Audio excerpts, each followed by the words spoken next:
Hi friends, so far we talked about two reasons why you shouldn't name your planet Armageddon, both of which were massive apocalyptic wars. So, today I'll talk about the third reason, which, again, is a massive apocalyptic war.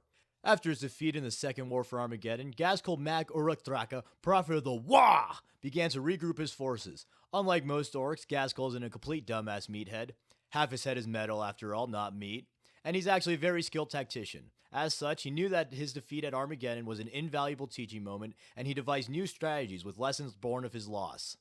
But, as he prepared, he began to doubt whether or not he should actually go through with his plans, as he began to have visions from Gork and Mork suggesting that they may not want him to return to the planet. Along with this, Ultra Chad Grot Makari also told Gaz maybe he shouldn't go back to Armageddon.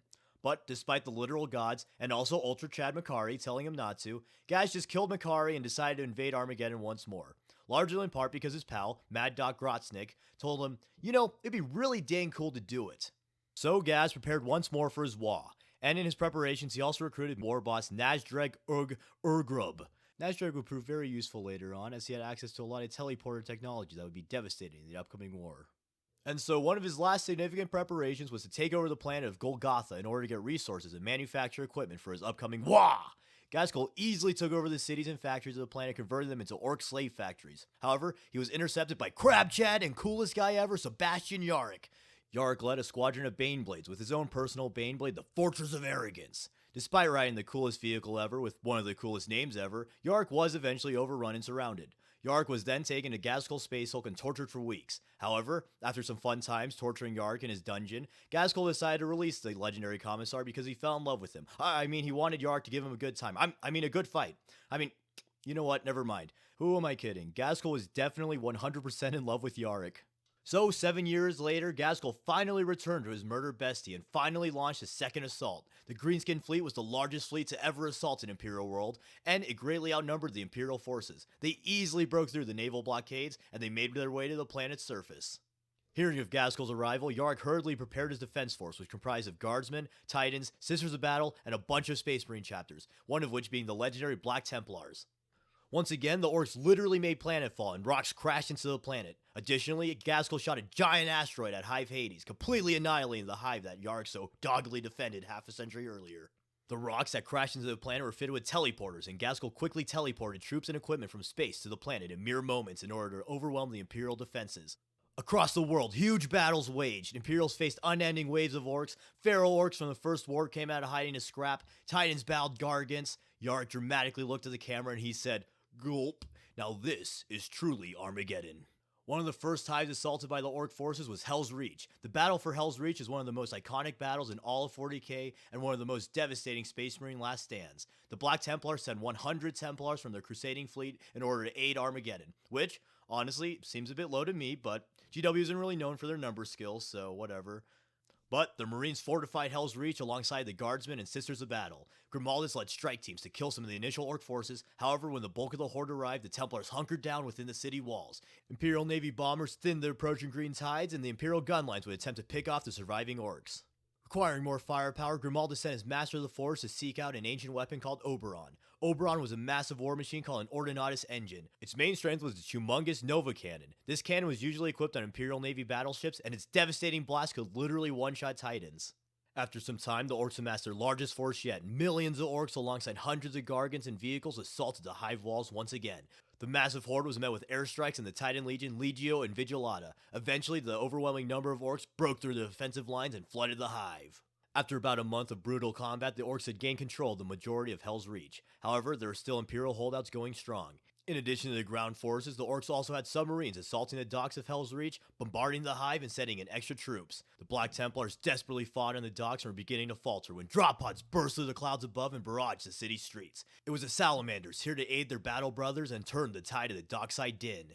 Ordered by Yarrick, the Imperials spread out and created fortified holdouts throughout the city in order to hold the hive as long as possible. As their forces whittled, the Imperials were about to be whittled even more. Like, a lot more.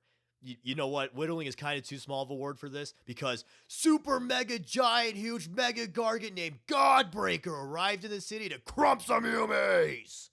Godbreaker was even bigger than the Imperial Titans, including the Imperator Titans. Imperator Titans are those humongoid Titans with freaking churches on their backs. Or, at least they're supposed to be giant humongoid Titans, when in reality they're only like 50 meters tall, which is Only really as tall as like the Leaning Tower of Pisa or Godzilla, the original one.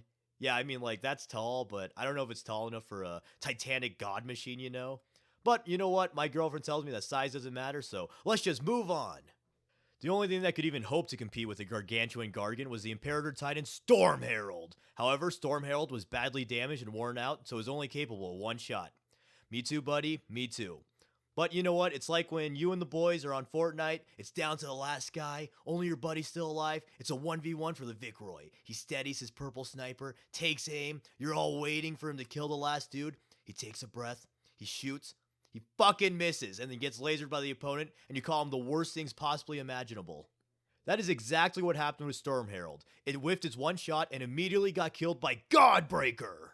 After many hard battles, only 35 Black Templar remained. Led by Grimaldus, they made their last stand in an Imperial temple. Along with some Sisters of Battle and Guardsmen, they desperately held the cathedral, knowing that the end was nigh. But they had one last hope. Super Mega Chekhov's gun Oberon. The war engine was awoken and it prepared to fire. Two Warhound Titans sacrificed themselves to hold down Godbreaker, and the massive cannon obliterated the troublesome Gargan, giving the Imperials one last chance. Although the Orc Titan was taken out, the cathedral was eventually overwhelmed and collapsed on the Imperial and Orc forces fighting within. The only survivor of this final battle was Grimaldus as he emerged from the desecrated building. Oh, and while this was all happening, Hive Akron also suddenly fell into Orc hands. However, the Hive didn't fall due to a huge Orc assault. It fell because everybody's favorite war criminal, Half-Brain Herman. But this time the Hive didn't fall due to his tactical incompetence. It fell because this motherfucker teamed up with the damn Orcs to overthrow the Hive from within. Yeah, go crazy with that one, power scalers. PP Herman was able to make Hive Akron fall almost by himself. It took the stupid Orcs a giant army, and they never even got it in the First War. Food for thought. However, despite their huge losses, the sacrifices made at Helsreach were not in vain, as they distracted a large Orc force long enough that the planet's natural season of fire could begin. The season of fire is a series of insano storms that overtake the planet every so often. It's like the storm scene in Fury Road, except it's practically planet-wide. The battle for Helsreach also leads to a super cool moment where Grimaldus realizes the value of humanity and that the Space Marines' true strength isn't their capacity to kill, it's the power that they have to inspire hope within humanity against the horrors of the galaxy. But enough of that silly, quote-unquote, emotion stuff. Let's get back to the war and killing. Where were we? Oh yeah, the Season of Fire. These storms are so bad that even the Orcs don't want to go outside. And this brief respite from the Orcs allowed the Imperials to reconvene and strengthen their defenses. And from this, Yarrick was able to once again gather his forces for a counterattack. Additionally, the last Chancellor's Penal Legion hunted down Harebrained Herman, finally putting an end to the legendary figure. The Imperials engaged the Orcs on many fronts. Catachan and Armageddon Orc Hunters, as their name suggests, hunted Orcs in the equatorial jungles. Marine Dreadnoughts got in dreadful mech battles with Death Dreads, and the huge wastelands were raised as Imperials and Greenskins clashed on the battlefield. The two massive forces were at a stalemate, and you know who really hates stalemates? Ghazghkull does. He finds them incredibly stale, mate. And so the board prophet resurrected Makari. Makari's 40k Jesus confirmed? Huh? And a little side tangent because I think it's funny. For whatever reason, Ghazghkull can just touch any random grot, say, hey, you're Makari now. And then all of Makari's memories enter the grot, forging a new Makari. Kind of like an Eldar Exarch, except better because Makari's the best character in the setting. And so after resurrecting his little buddy, Ghazghkull said, hey, listen, man. I won't apologize for things I did. That would be like hella lame. However, I guess like technically you were right. So, sorry, not sorry, but I love you, bro. I shouldn't have killed you. So like, let's blow this popsicle stand and start a different holy war. When suddenly a Lehman Russ battle tank Kool-Aid Man into the room and blasted Ghazghkull. Best character ever, Makari doesn't let dudes mess with his bros, and he climbed into the tank, murdering the entire crew. Seeing the giant flaming hole in his chest as a giant flaming sign from the gods that he was wrong, Ghazghkull announced his departure from the world, and he would go on to start the Great War. And so after the war boss left, Yarrick and some Black Templars followed Ghazghkull in hopes of killing him once and for all.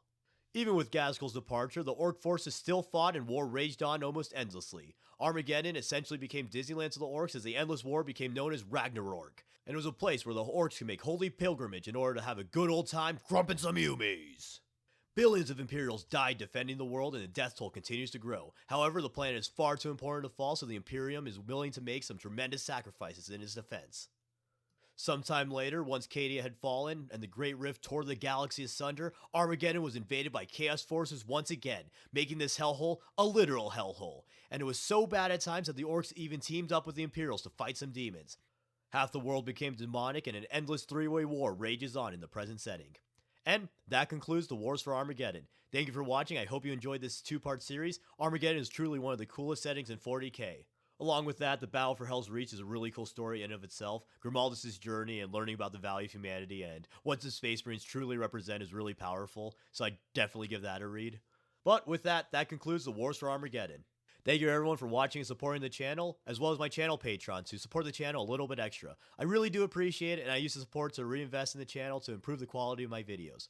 And, as always, please like, comment, subscribe, and consider sharing to all your holy orc pilgrims. Thanks.